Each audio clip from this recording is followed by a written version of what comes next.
Chance Dorland, and welcome to the Marmot's Hole podcast, brought to you each week by KoreaFM.net, an online radio station featuring independent musicians and original podcast content from the Korean Peninsula. Of course, each episode, I'm joined by Robert Kohler, the magazine editor here in Seoul, who for years operated the Marmot's Hole blog on rjkohler.com. Today, we'll start again with a short discussion of three recent stories and then focus on North Korea's claim that it will soon test a long-range rocket. So, Robert, great to have you on the program. We've seen a lot of things happen this last week, so kind of a busy show. Well, it's always fun on the Korean Peninsula. Well, perhaps even more fun here in a bit. Once we get to that North Korean rocket story, we'll kind of talk about that. There's kind of an open date set on that, so we're not sure exactly when that's going to happen. But whenever that period begins to whenever it ends, I'm sure people will be on a little bit of an edge here. We'll talk about that in a moment. But first, let's get to three other stories that occurred in the last week.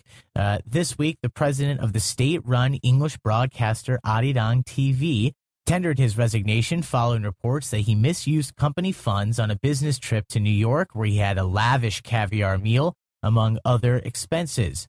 The Korea JoongAng Daily reports there's been quite a lot of public backlash over his alleged use of company funds during that business trip to the U.S. in September to cover President Park Geun-hye's address at the United Nations General Assembly. Arirang aired the event live, and the company denies that its president misused corporate money during the trip, but admits that mistakes were made when expenses were recorded. Now, Bong Suk-ho is a former Hongik University professor who was only appointed as president of Arirang TV in December of 2014. And correct me if I'm wrong, Rob, this guy seems to have spent quite a lot of money in New York City on some interesting things.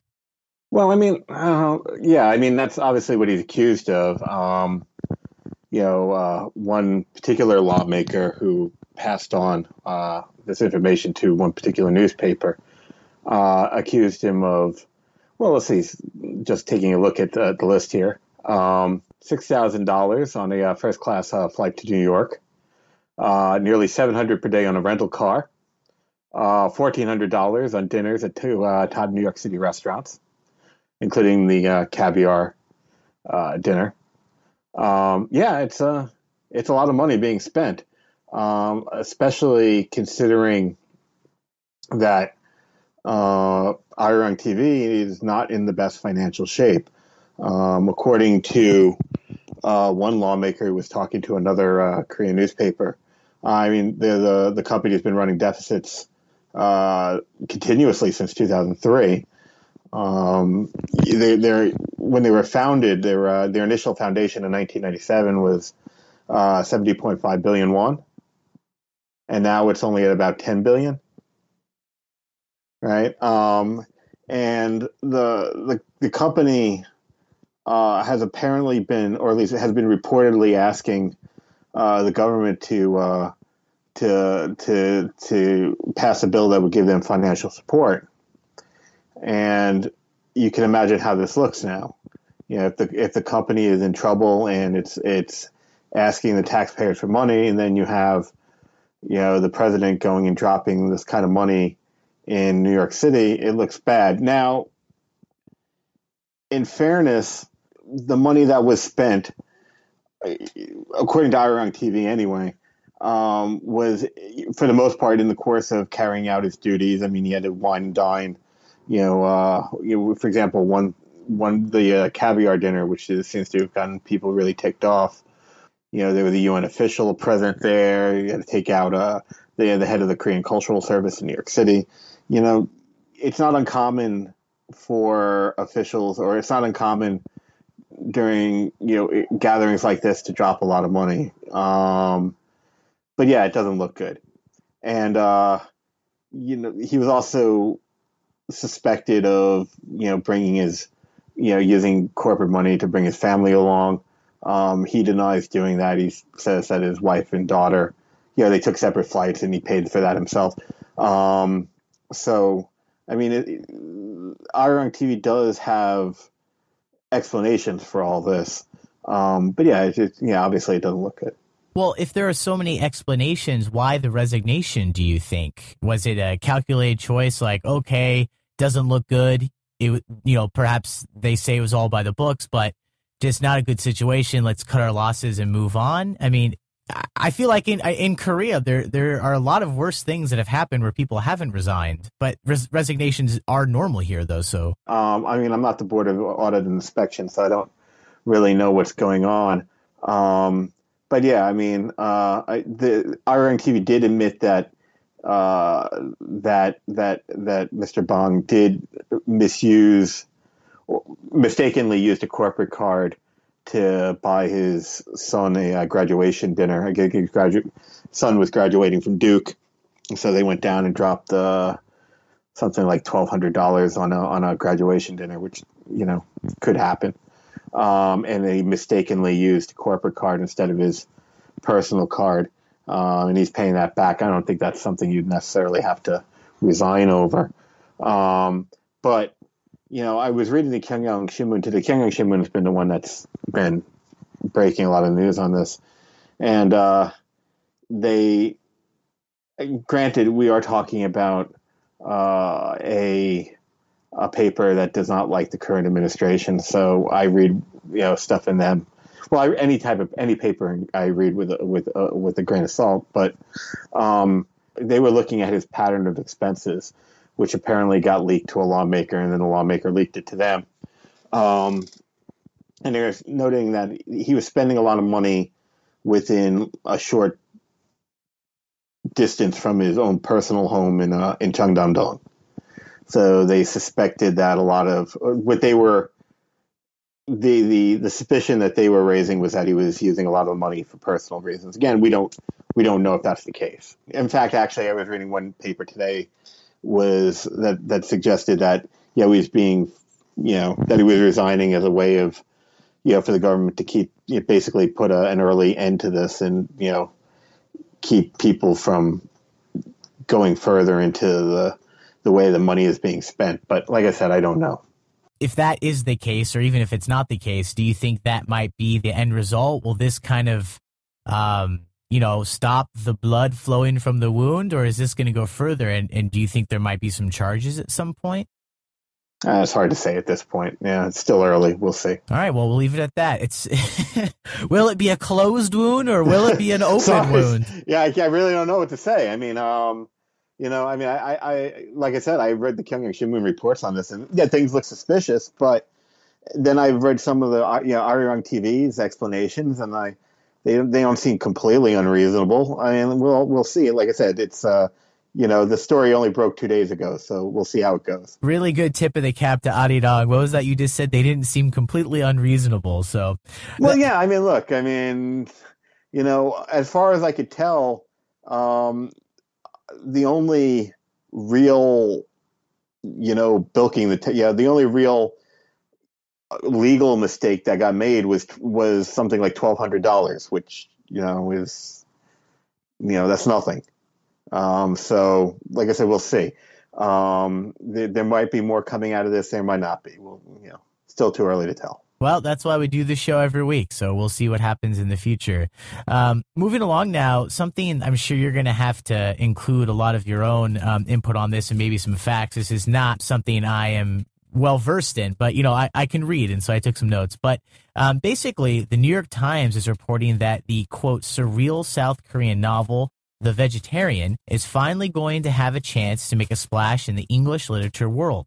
Han Kang, the author of the book, published the novel in South Korea nearly a decade ago, and the Times writes that, quote, literary critics found it baffling as the story stars an unhinged heroine who believes that she's turning into a tree and features some of the strangest erotic passages in literature. However, The Vegetarian became a cult international bestseller, and now, thanks to Deborah Smith, who is a 28-year-old British translator, a British publisher has decided to publish an English translation of the novel. So, Rob, why don't you pick it up from there? This was your choice. You wanted to talk about this, so it's definitely an interesting story. But I want to hear more about this. Why did you want to discuss this? Do you think this is going to be a big hit? Well, whether it's a big hit or not, for me it kind of it's more representative of something else that of another trend that we've been seeing, which is that Korean literature is starting to pick up. We are seeing more and more interest overseas in Korean writers and Korean novels. Obviously, There was the Shin Young Suk novel, Please Look After Mom. That was kind of, I guess you'd look at it as the big breakthrough novel, that brought Korean lit to a Western audience. But since then we've had I Have the Right to Destroy Myself came out. Obviously, The Vegetarian's out now. The Hen Who Dreamed She Could Fly is out. So we're seeing more and more interest in Korean lit. I've actually interviewed a couple of people related to this field, and one of the things that they note is that the level of translation in Korea, the level of translation for Korean literature, in the old days, it used to be kind of spotty, but now translators are doing a much better job of, not just translating the language, but translating nuance and meaning and context. So you're seeing a lot better translation coming out. And you have group, and both at the both through private initiative, but also with the Korean Literature Institute of Korea has been doing a lot of work, working really really hard to bring Korean literature to a more global audience. In fact, actually, if our listeners get a chance, they really should check out the recent piece in the New Yorker on Korea's efforts to translate Korean literature, and with an eye, albeit with an eye to eventually winning a Nobel Prize in literature. Whether that can be done through government efforts, that they're a bit skeptical. The New Yorker is a bit skeptical, as they should be, but it's a fascinating piece, and they do interview a lot of people that we probably mutually know. The other thing that's really working in Korean Lit's favor is that because of the Korean wave, because of things like Korean pop music, Korean dramas, they're starting to catch on. They're starting to get they're starting to get an audience, and because of that, people are starting to get an interest in other aspects of Korean culture too, including its literature. And as somebody who works in obviously I work for a publishing company, so this is, I speak with, some degree of self-interest here. There is something beautiful about literature, and literature is able to convey many aspects of culture that movies or music can't. So it does give you a more profound sense of a country's culture, and a more profound and a deeper sense of a country's of its history, of its people's belief systems, of their ways of thinking. It's nice to see it start to. It's nice to start to see overseas interest in it. It's still, I think if you talk to a lot of people in the industry, they will tell you that it's still got a long way to go before it gets the kind of level of interest in the West that, let's say, Japanese writers have been getting. Actually, kind of think of it, another thing that's been working in Korean Lit's favor is that, I was recently talking with somebody, the chairman of a very large international publishing company, and one of the things he noted was that Japanese authors, for example, for a very very long time, a lot of them have been living overseas.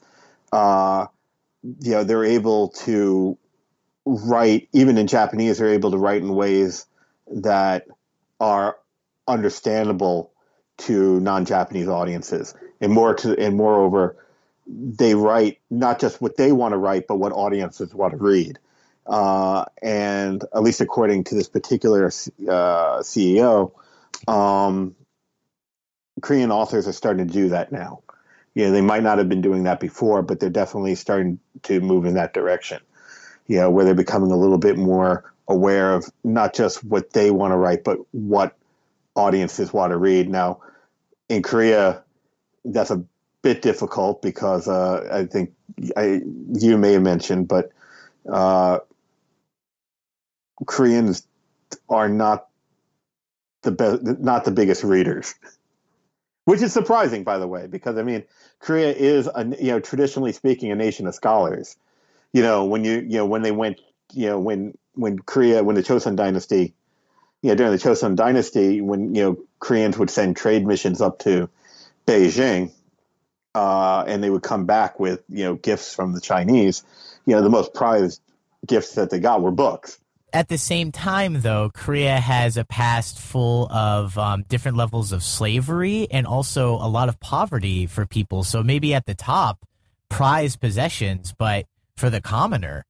And I don't know how that ties into to current times here in South Korea, but as you just mentioned, you don't see a lot of books in South Korea. Well, I think the bigger problem, and again, the New Yorker kind of pointed this out, is that during Korea's development years, literature was somewhat ignored as a subject of study. It was viewed as an extracurricular activity and a waste of time at that. That if you were caught reading a novel, you were likely to be, your parents or somebody was likely to tell you, you should be studying, electrical engineering or something to that effect. During the development years, education tended to be very, very, what's the word I'm looking for? Tended to be very, very pragmatic. A lot of aspects of society were very, very pragmatic. It's, screw the bells and whistles. It's, how do we get ourselves out of poverty the fastest that we can? And everything else was kind of put on the back burner. That's starting to change now, but it takes a while to overcome that kind of that modern heritage of if it's not electrical engineering or if it's not structural engineering, it's not worth knowing. I just remember the last time I had to do what they call a visa run in South Korea, but I'm sure it's very familiar. Anytime you're an expat, country to country, I'm sure that's the term they use. And a lot of people go to Japan. It's close. It's a fun trip to go there. The exchange rate's not super good like some other places in Asia, but, it's okay. Or at least it was, maybe a year and a half ago when I had to go. And I got my visa and I had to stay there like a week because it just takes like 4 or 5 business days to get, something stamped in your passport now. And I was riding the subway every day or, some sort of subway train combination. And I was just amazed at how many books I saw. And when I was back in Germany more than a year ago for work, I was just amazed by how many books I saw on the subway. Now, I know in South Korea, you could argue technology might interfere with something like a book and people could be reading on their phones. Maybe I'm nosy, but people are not reading on their phones. And if they are, they're reading, text messages, they're reading Facebook and something like that. So I guess my point here that I'm just trying to make is that I hope Korea can get a Nobel Prize in Literature. That would be amazing. But I think it's a strange situation trying to promote Korean reading, Korean authors abroad, when even here in South Korea, that maybe should be something they should do.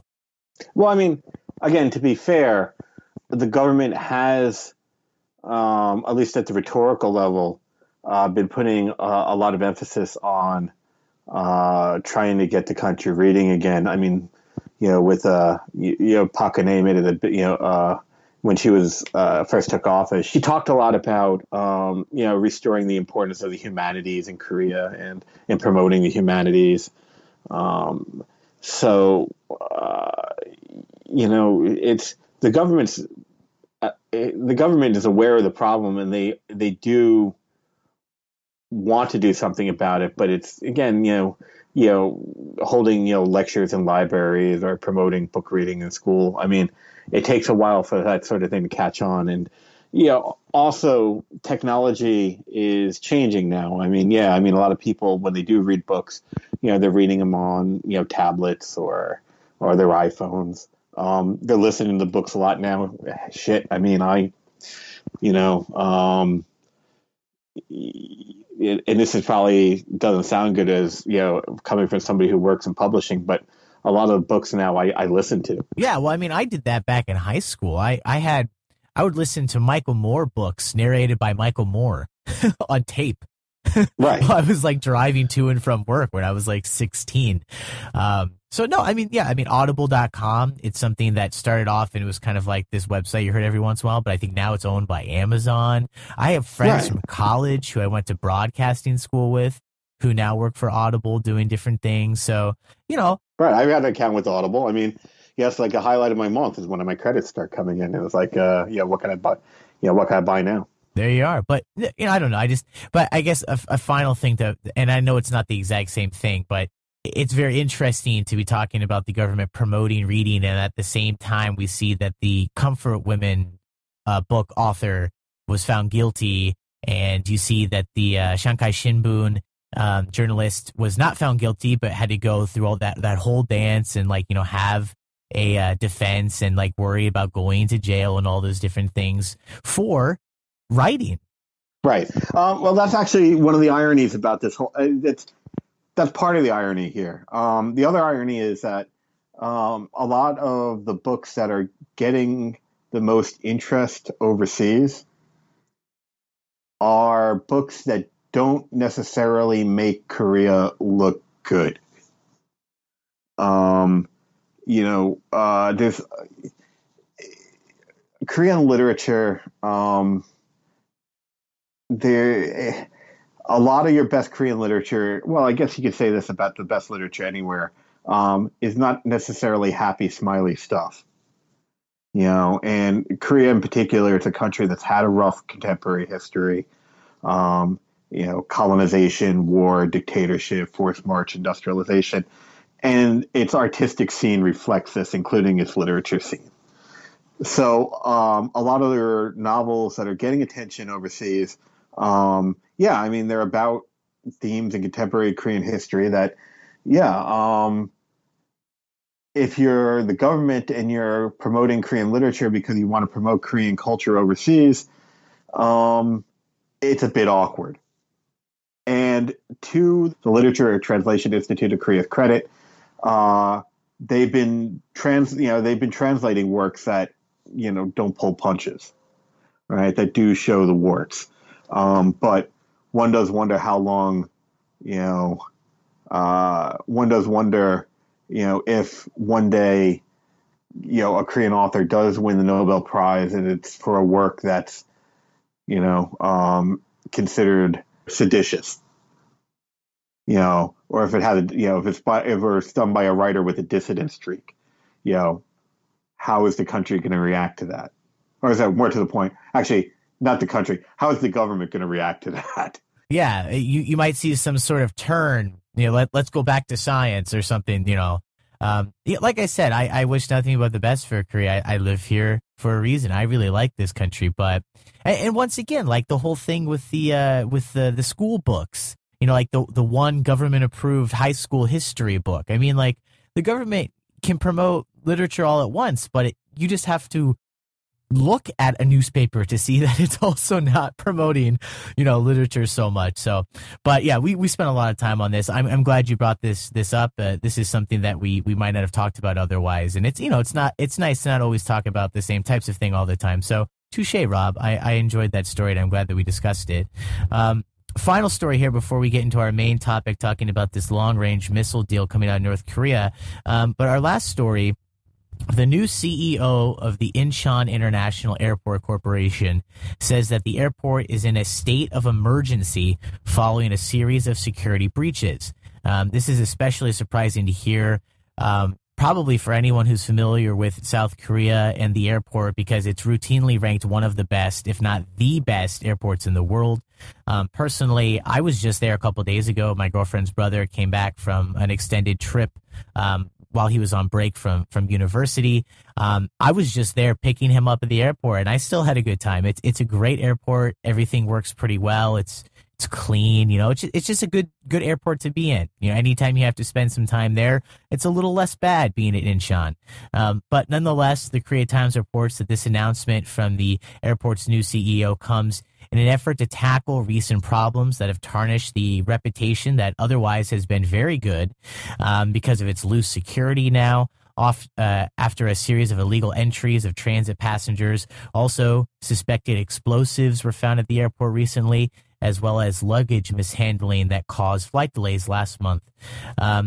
So what do you think about this, Rob? Is this maybe the beginning of the end of the long streak? I mean, you can only stay number one or number two for so long for Incheon International, or is this, someone dropped the ball and it's still a very good airport? Oh, it's a wonderful airport. And a lot of these things, again, it's everything's relative. Yeah. For Incheon Airport, they've had a rough couple of weeks. It's been a bad couple of weeks for just airports in general. They had the Jeju problem with the delays. Right. But, compared to airports, let's say in, the United States, for example, I think a lot of these airports wish they had Incheon International Airport problems. Part of the problem with Incheon Airport is they haven't, in terms of security, maybe they're getting a little lax. For example, you had one Chinese couple. They broke their security gates in 14 minutes, right? Then you had another Vietnamese guy who forced open an automatic immigration gate, right, during the morning hours. Nobody even noticed the guy, right? No alarm sounded. You had another Chinese couple who was able to breach security. Then you had the bomb hoax. One of the things I did read recently was that and you don't know how much of this is like the authorities trying to, scapegoat, but that there are certain quote unquote brokers that are, working for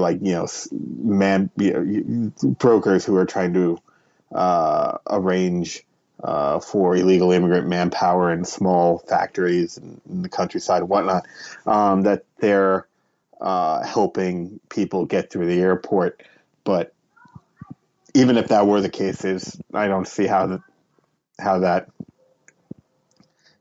explains some of the things that have been going on. I mean, they need to tighten the ship.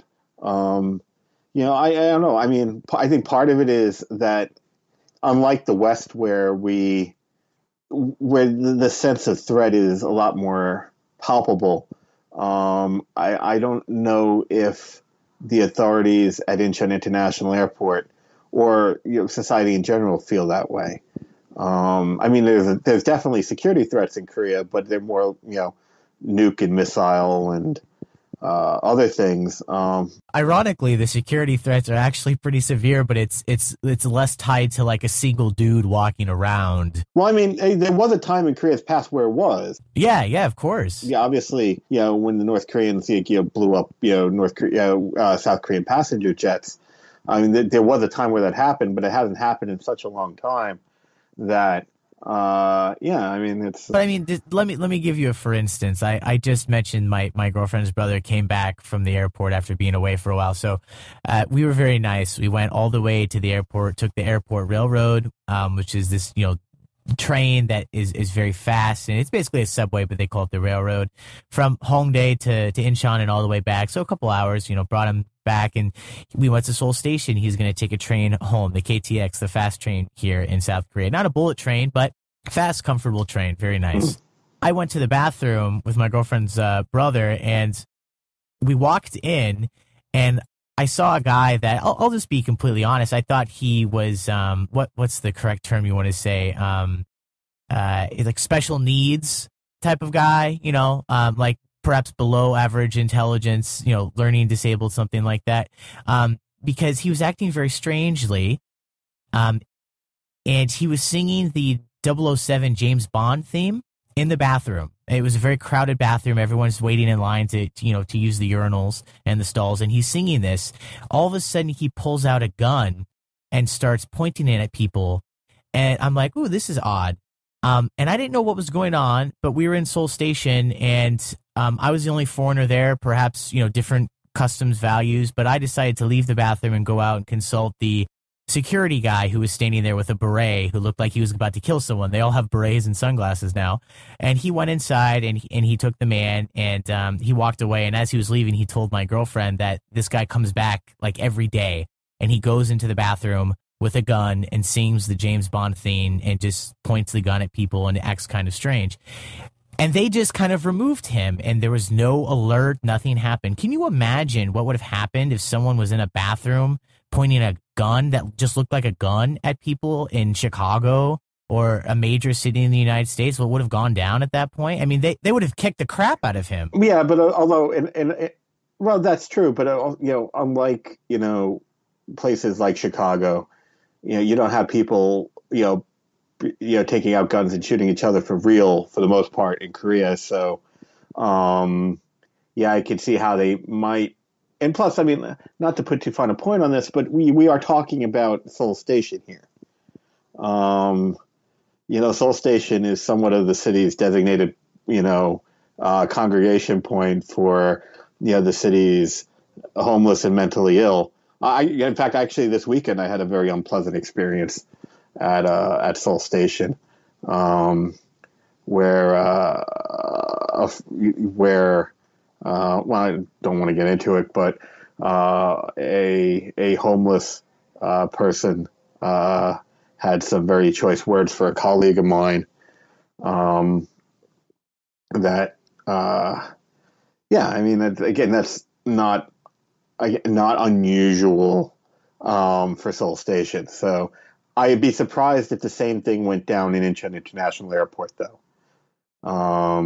Incheon International Airport, say what you will, it's also the authorities do view it as it is something that they like to show off to international visitors. It's obviously the first thing that international visitors see.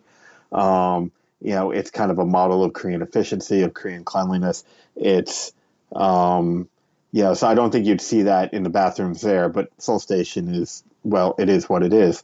But I mean, actually, the thing with the security with Incheon International Airport is kind of surprising, because one of the things I've always been most impressed with, when I go to the airport, is just watching the security guys, as you point out, with their berets and their Ray-Bans and their submachine guns. Always really nice if you talk to them, but they look like they will kill you. Oh yeah, no, I mean, well, even the guys who are like trained killers. I remember a friend of mine. And this has nothing to do with the story, but I remember a photographer friend of mine. He made a mistake of he was hiking around. And he made a mistake of getting too close to what is the Korean equivalent of Langley, and I mean, people came out in the black SUVs. Guys, very fearsome looking guys came out to greet him, but they were very, very nice, very polite. Yeah, they just told him, sorry, you can't be here. And your friend, the photographer, he was a foreigner? Yeah. Yeah, see, so it's unfortunate, because when things happen to me, I'm not sure if it's because people are nice, or, nice in Korea, or if it's because I'm a foreigner. I was walking through Ewha sometime in this last semester. I recently started grad school, not at Ewha, it's a women's university, but at a school near Ewha, and I was walking to class. I walk through Ewha every day, and Park Geun-hye was supposed to be there that day to give a talk, but the students were protesting, and they formed like a human line, and they weren't going to let her in and stuff. I didn't know what was going on, so I just walked past and explained I could explain that much in Korean, that I was going to class and could I just get through, and they let me go through. And when I got to the top of the hill where all of the Korean Secret Service agents were, and I could tell there was a black SUV that obviously had Park Geun-hye in it, I walked by, and they immediately were like, "Hey, get back, get back." And I'm just like, very quickly in English, "Hey, like, I'm just going to class over the other side of the hill. I'm late. Can I just walk through?" And the guy calmly looked at me and he said, "Yeah, that's fine. Just go through." And he spoke very good English.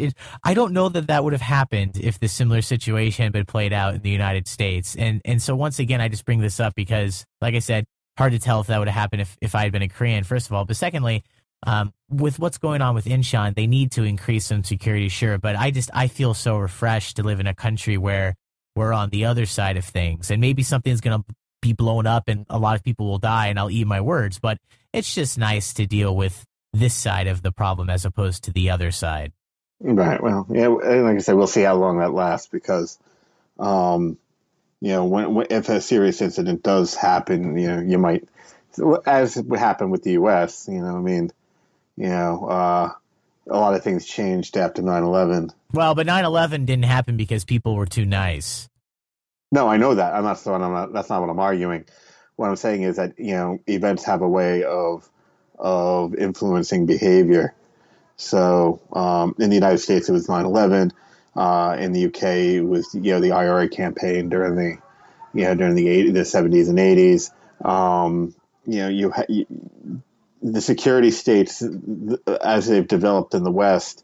I mean there's been a gradual process of the general historical trends have not been good. So we'll see. In Korea too. I mean, Korea used to be a full-fledged police state, and a lot of for example, with a lot of, and in fact, we mentioned it on this podcast before.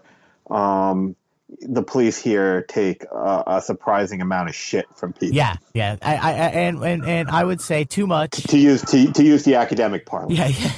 Let's throw it out there. Too much. It needs to come back. I'm not saying I disagree with that. But the way I've had this explained to me by friends of mine is that the police, this meekness on the part of police is in a way a reaction to a time when the police were real assholes, where the police were the front line of the military dictatorship, where they were very, very feared. So one might say, they need to bring that back. Well, they need to step up their game, but you got to be careful with that. Great topic. We could talk about this for a long time. Indeed. But we have North Korean missiles to talk about. Yeah. How could we not talk about North Korea? Or rockets, excuse me. Peaceful. Well, we'll see. Vehicles of peaceful space exploration. That's right. As you mentioned, I'm going to mention that as well. Our final story here. In a new dare to the United States and its allies, the New York Times is reporting that North Korea has notified the agency responsible of the United Nations for navigation safety that it is planning to launch a long-range rocket this month to put a satellite into orbit. That launch is now supposedly going to take place sometime between February 8th, which is coming up here soon, and the 25th. So, decent amount of time, that window. If the launch goes as planned, the rocket's first stage will fall off in waters somewhere around the west coast of South Korea, and the second stage in waters east of the Philippines. So I saw this nice graphic that kind of showed those two areas, and that's if it goes according to plan. This notification came after warnings to North Korea advising against a launch from the U.S. and its allies, which consider such a step a cover for developing an intercontinental ballistic missile that can deliver a nuclear bomb. So as you were saying, what exactly is this long-range device going to be used for? Of course, under a series of United Nations Security Council resolutions, North Korea is barred from developing nuclear weapons or ballistic missile technologies, but neither of those or other restrictions placed on North Korea really seem to have been able to stop what they wanted to do. North Korea asserts that its rocket program is peaceful and is intended to launch satellites to gather data for weather forecasting and for other scientific purposes. Now, sort of along these lines, also having a great deal to do with any news coming out of North Korea, the New York Times also put out an article last month after North Korea tested its purported hydrogen bomb, and that article asked the question, quote, "How crazy are the North Koreans?" The author, someone who has spent the past 25 years of his professional life in the United States government, think tanks, and academia trying to stop the North Korean nuclear weapons program, said that, quote, "I probably shouldn't say this, but I take my hat off to the North Koreans. They have played their cards extremely well. Despite this episodic outrage, they have managed to become a full-fledged small nuclear power with a growing and increasingly sophisticated arsenal. Moreover, even as they have moved down the nuclear path, they have maintained fairly normal political, economic, and other relations with many countries from China to Ethiopia. In effect, a large number of countries have tacitly accepted North Korea as a nuclear weapons state," end quote. So, Rob, final topic here. What is going on with North Korea? This recent announcement, they'll be firing a long-range rocket to put a satellite into orbit. I remember we just recently talked about North Korea after they tested that, purported hydrogen bomb. We both kind of, laughed a little bit, shrugged it off a little bit as more of the same coming from North Korea. We weren't too alarmed by that, even though both of us live here in the Seoul area. Should that still be the case? Is this just more of the same, or is this maybe up in the ante a little bit? Well, I mean, this is coming right after their supposed H bomb tests. So, and as an act of political theater, as an act of geopolitical theater, it's mildly entertaining. You know, definitely more so than well, I shouldn't say that. The Iowa primaries were actually, the Iowa caucus was pretty entertaining. So, I'm from Iowa, right? I do. In fact, I think I saw on Facebook you participated in the caucus. I have caucused as a Democrat and I have caucused as a Republican. I would call myself more of an independent, but if I had to choose, I would easily call myself a Democrat over a Republican. I fully support Bernie Sanders. However, I will 99.9%, most likely support Hillary Clinton if she gets the nomination, especially with the Republican candidates we have this year. But at the same time, just real quick before we continue talking about North Korea, the Democrats, they've got to fix their caucus. What a joke. You don't vote for a candidate, you select delegates. I was a delegate. I was one of those people who went to the convention years ago when I was in high school. And when I then caucused the next time around with the Republicans when I was back from college, you just write the candidate down on a piece of paper. It's so much easier. Right. Did you hear Cruz's his victory speech? Oh, Christ. I mean, it was 30 minutes long, and after the first 5 minutes, you want to stick a gun in your mouth. Rubio, on the other hand, who did very well, his speech was spot on. I'm starting to get a lot more confidence in Rubio. But like I said, this has nothing to do with Korea. Yeah, I was gonna say we got to talk more North Korea before I put a gun in my mouth. I'm getting so upset about the Iowa caucuses. But good side chat. It's nice. I participated in it. I met all the candidates. Good times. It was an interesting time. But yeah, so North Korea up in the ante, not up in the ante. Well, I mean, obviously they're upping the ante. I mean, they know what they're doing. Again, it's a question of how much should we care. This is, again, not the first time they've done this. In fact, I remember the first time they tried to do this, I think they actually shot a rocket over Japanese airspace, which, is without telling anybody, which is, unusual. Not the kind of behavior that, most nations engage in, but it is North Korea. At least they're telling everybody they're going to do it sometime, within the next month. Obviously the countries around them are taking it seriously. I think South Korea just put another Aegis destroyer out on patrol to monitor the flight path of any rocket that comes out of North Korea. Actually, the South Koreans have got Aegis warships out there. The Japanese have them out there. The Americans have some Aegis ships out there. They're all cooperating with each other to gather intelligence on a potential rocket launch. So I would say it makes for great ads for Lockheed Martin. Well, I was going to say, and anytime if you have stock in Lockheed Martin, I think this is really good for you. Well, and anytime you see South Korea and Japan working together. Yeah. I have a feeling that's going to be happening a lot more now. The piece in the New York Times? It's Joel Witt, right? Yeah, it's Joel Witt. It was an interesting argument, and I think it's something that a lot of North Korean watchers generally agree with, is that, North Korea is not crazy. What they are is ultra realist. Everything that they do is calculated. Sometimes it works for them, sometimes it doesn't, but, there's always a calculation that they do. In fact, they're realists to a point that would make Henry Kissinger blush.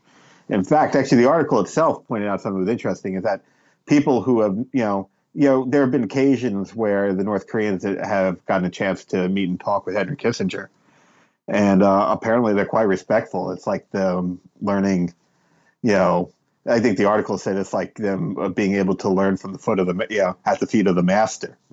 My own feeling is that North Korea's ultra realism is the result of is possible only because they're completely free of any meaningful friendships internationally. Most countries, they have alliances, they have, good relations with other countries around the world, and that kind of impedes their ability to act like complete assholes. Whereas North Korea doesn't have that problem because they don't have any real friends. I mean, even China, China tolerates them and they support them out of, pure cynicism at this point. But the North Koreans know that's not going to change, so they don't really have to modify their behavior accordingly. So it does. If you study international relations, if you and it's an interesting case study. So yeah, I guess we'll with this missile launch, we'll see how it goes. One thing I would say though, and this is something that after that last podcast where I mean it was where basically I said I didn't really care. There is a caveat to that. And I pointed out one, which is, North Korea can turn around and sell, nuclear or weapons technology to countries we would rather, or groups or countries we'd rather not have them. I brought up Syria before. With missile technology, there's evidence to suggest that Pyongyang's been, cooperating with the Iranians. So there's that. But there's another issue too, which is in the event that North Korea, I'm pretty sure that the current regime is not suicidal. But I'm also pretty certain that the current regime could collapse overnight. It's one of those things that, everybody, I know what people are going to say, and that, we've been talking about the end of North Korea since the 1990s, and it's been 20 years. And it hasn't happened yet. But just because it hasn't happened yet doesn't mean it won't. Right? And, we've seen regimes, in the last couple of years, in the last, decade, that we thought were pretty strong and stable regimes all of a sudden just completely fall apart. Syria comes to mind. Right? Libya, places like this that just imploded. I could see what the nightmare scenario, and I think this is the nightmare scenario for everybody, is that North Korea implodes. And then you have factions within North Korea, the military, command structure breaks down. You have, different units, different divisions fighting with one another. And then all of a sudden you have, weapons of mass destruction, come into play. Missiles, nukes, what have you. And, when you have nukes at play in a civil war, things could get ugly. And plus, while I'm sure that the leaders of North Korea, the actual people at the top, don't believe their own propaganda, I'm not so sure about, low-level and mid-level, officers in the North Korean army. Because they don't have the same type of access to information that the leaders at the top do. So, where Kim Jong-un could, wake up, I'm pretty sure he wakes up every morning and, reads the Wall Street Journal or, the Chosun Ilbo in South Korea. Yeah, there's the advertisement. Well, I mean, look, I'm pretty sure he fires up his iPad and, is, reading the Daily Mail or whatever. You're right.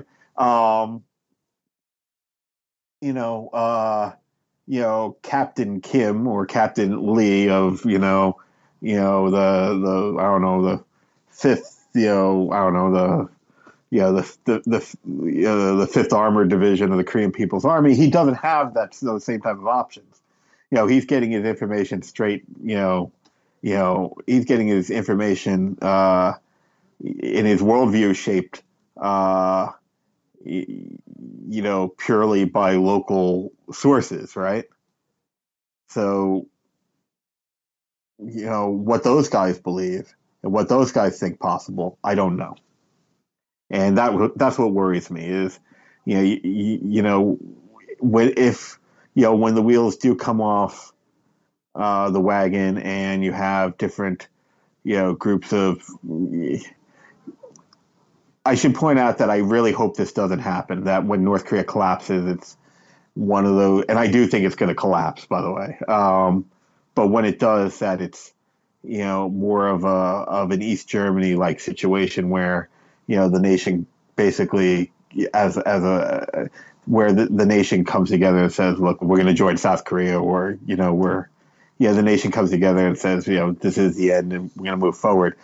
I'm not sure if that's going to happen. I was going to say, I am obviously someone who has a lot more to learn about the Korean Peninsula, but everything I have seen and heard and read tells me that that's not going to happen. A lot of South Koreans don't want reunification, and they're actually kind of afraid of it. NKnews.org, they actually just had an opinion piece that was written by a friend of mine, and he talked about how South Korea should pass on reunification.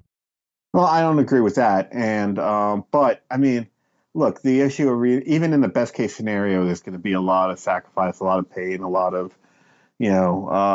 difficulty during the transition. So I mean, that goes without saying. Even in the German example, that was certainly the case. What I'm more worried about, and this is where the weapons of mass destruction issue comes in, is if North Korea goes to pieces and you do have something akin to Syria or something akin to what's going on in Libya, where you have different armed factions squaring off, then those weapons of mass destruction are no longer a joke. They become very, very interesting in a very, very bad sort of way. So that's where I think we should be concerned. Not necessarily that Kim Jong-un is going to wake up in a bad mood one day and nuke Seoul or nuke Seattle or whatnot. Now, it's what comes after him is what we really should be worried about. So I guess final question. We're hitting about an hour here on the podcast. Let's wrap it up. But maybe this isn't a question that you can't answer. But I don't think we actually really discussed the missile, but I'm okay with that. Well, yeah. The missile, but I mean, or the rocket. Excuse me. I don't want to slander North Korea here. It's satellite launch vehicle. This is actually my question, though. So I guess maybe we'll finally discuss it. At what point does either South Korea, the United States, or both of them together with Japan, at what point do they say enough is enough? At what point, perhaps, should they say enough is enough? North Korea has attacked an island. They've basically sunk a battleship. They've done there's the landmine thing that happened recently. I just read that they're sending balloons to South Korea that have used toilet paper in them. I mean, I thought that was creative. I just bring that up because that's really thinking outside the box. Yeah, it's funny. It's obviously not as bad as sinking a battleship or something, but yeah. At what point, even with all the artillery that's trained on Seoul and with all of the casualties that are basically guaranteed from any person I've ever spoken to who knows what they're talking about on this matter, if there was ever an actual physical battle between the two, Seoul would basically, be set on fire. Even with all that being true, at what point is there a line that has to be drawn? Because they're just progressing. No, I don't think there is. And as far as North Korea's weapons of mass destruction program, I don't really think there is a line to be drawn. Because, I mean, if there was a line to be drawn, it would have been drawn a long time ago. So we're past that point. We're way past that point now. I mean, yeah, the ability to put it on a delivery system that could reach the United States is interesting, but I believe that technically they already have that capability of hitting the west coast of the U.S. I mean, so, and again, while that's scary, especially if you live in a place like Seattle or Portland, they've long had the ability to wreak havoc in Japan and Korea. So, even before their nuke program, with, other weapons of mass destruction and with their rocket program and obviously their artillery program.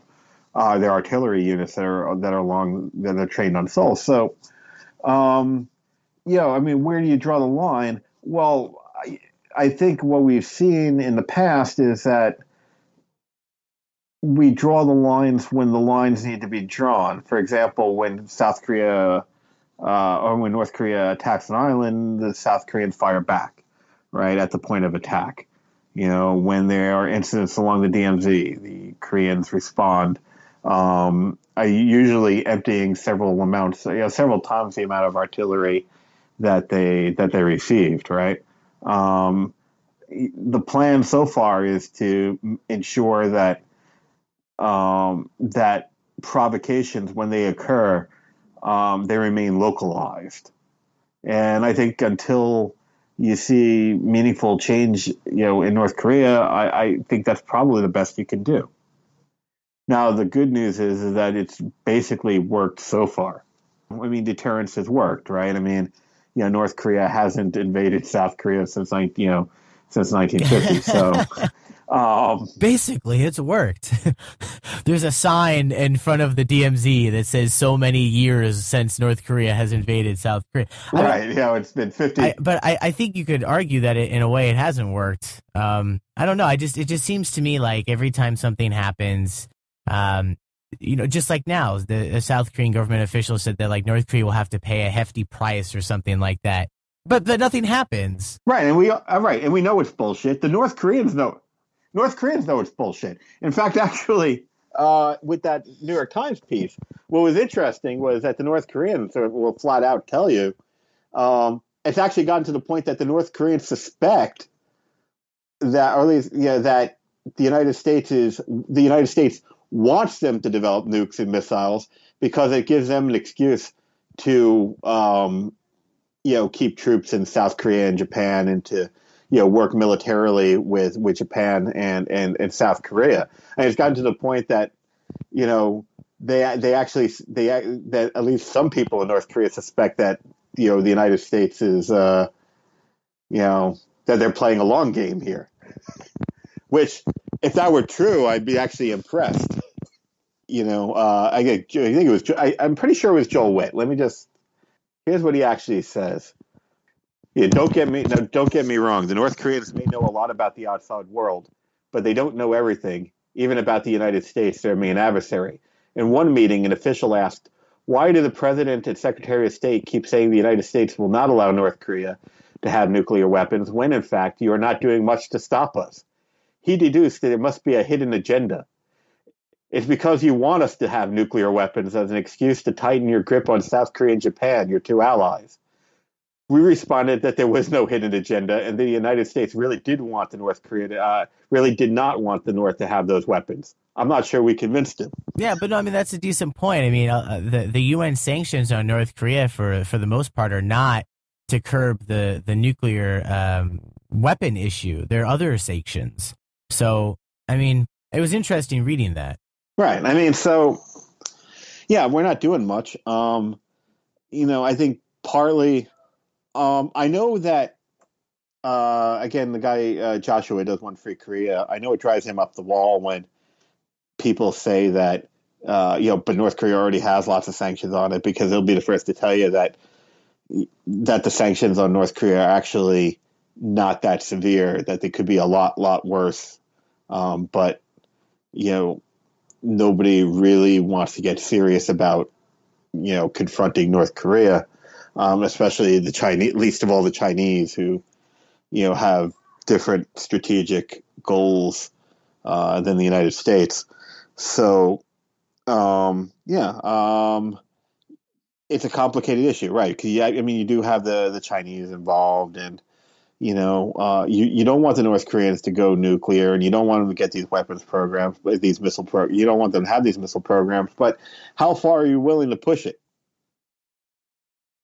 Right? Especially with the North Koreans, because the North Koreans, like I said, I don't think they're crazy. Joel Witt doesn't think they're crazy. But the North Koreans do a very, very good job of convincing everybody that they're crazy. I think a lot of Americans think they're crazy, yeah. No, a lot of Americans think they're crazy. A lot of Americans who should know better think they're crazy. Yeah. And it's an image that the North Koreans work very, very hard to cultivate. So yeah, I mean, when you have when you have a country like North Korea, you don't, you're afraid of pushing things too far because, ultimately, yeah, even if they have a nuclear weapon and even if they have a delivery system, can they use it without being turned into, can they use it without the United States turning South Korea into an island? Right. And no, they can't. Although, again, not to, again, to direct your readers to another article, but one of the editors of the Korea Times today penned a piece on the nuclear umbrella and why he thinks that the Americans might not live up to their obligations under the nuclear umbrella, and this is why South Korea needs to develop its own nuclear arsenal. Yeah, I saw a picture that was posted today on social media. People were protesting, and it had a sign that in Korean basically said, like, we need our own nuclear weapons. And again, I've said it once on this podcast before. I'll say it again. I am fully in agreement with that. I've been on the South Korean nuke bandwagon for a long, long time, and I was there before it was hip. I'm not getting off that ride now. You're like Bernie Sanders. You're like, I've been saying these things for 30 years. No one's been listening to me. Slightly less like Larry David, but yeah, sure. Yeah, I saw a great Onion article because I've seen some sort of mean but still funny Onion articles about Hillary Clinton. And I said, where are all these Bernie Sanders Onion articles? There's this one where he says he flies off the stage because he throws his hands up too hard, just flies into the crowd.